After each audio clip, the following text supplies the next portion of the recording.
though we'd never set aside money for it. The house, the cars, nursery school, ballet lessons, sending cash to my struggling parents, all had seemed more pressing than saving for something 15 years into the future. We'd put away enough for a rainy day, but not a deluge like this. Tears threatened my eyes. I, of all people, knew circumstances could change in an instant. Why had I not prepared for the worst? Tom didn't share in my sadness. 2 imploding stars shone beneath his brow, each radiating a hot, blue fire that belied my husband's casual body language. Tom hated the boss who fired him after he made $500 million for clients in 6 years. He hated the buddies at competing banks who refused to open their doors. He hated the friends we'd entertained with cabernets and crudités for slinking away.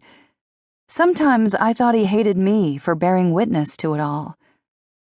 I poked at my plate of cubed chicken, gravy-laden brown rice stuck to the meat like the feathers of a seabird caught in an oil slick. No wonder Tom would rather drink than eat. He gestured toward me with his glass. Point is, even if you manage to bring your salary up by 10% a year, we're talking far less than $5 million, and the tax man can't take any of the insurance. I don't even know why we're discussing this.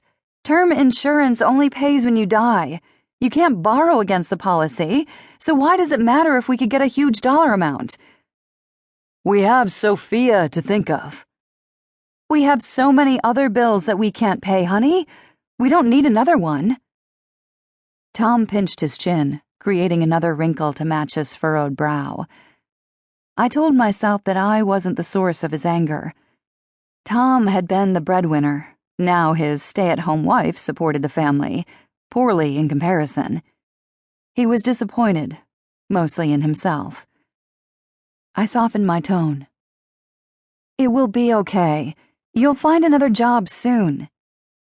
Yeah, well, $1 million a year jobs aren't a dime a dozen, not like admin positions. I continued moving the mess of General Tso's chicken with my fork. Sauce seeped from the meat to the rice pad below, staining the white, rusty orange. I should have ordered pizza. Cheap pizza topped budget Chinese. His thick hand covered my wrist. Listen to me. We have to stop pretending we'll just get through this. I am not getting a job before the next house payment is due. We can't live like this on a secretary's salary. The touch felt like the man I'd married, though Tom no longer quite looked like him.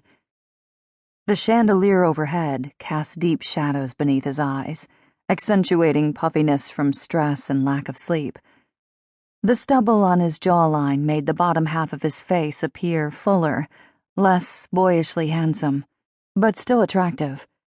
It would take more than a rough year to dull Tom's good looks. I know we can't keep the house. The words burned like whiskey. I chased them with a hard swallow. I spoke to Stacy. She said she'd list it for a discounted fee, 3%. We'll never get close to what we paid. I blinked away more shame. To think I hadn't even worried when the housing market dropped 40%. I'd been so confident in Tom's ability to make the payments. The house was our home, not an investment. The bank owns the house, Tom went on. We won't get a dime back. So we'll downsize for a while. There are good towns farther from the city with solid schools. I'll just need to commute a little longer. And stick me with the kid. I pictured Sophia gazing at him with those giant brown eyes, waiting for him to acknowledge her with more than a pat on the head, to give her something, anything, to do for him, like an over-attentive waitress at a fancy restaurant. No one was ever stuck with Sophia, especially not her daddy. Our daughter goes to daycare until nearly 4, and I'm always home by 7. You could try to enjoy the 3 hours in between, throw a ball in the yard or read a book to her. The lines between Tom's eyebrows deepened.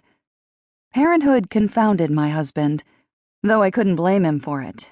His own folks had died when he was barely a preteen, leaving him without any strong memories of what parents did.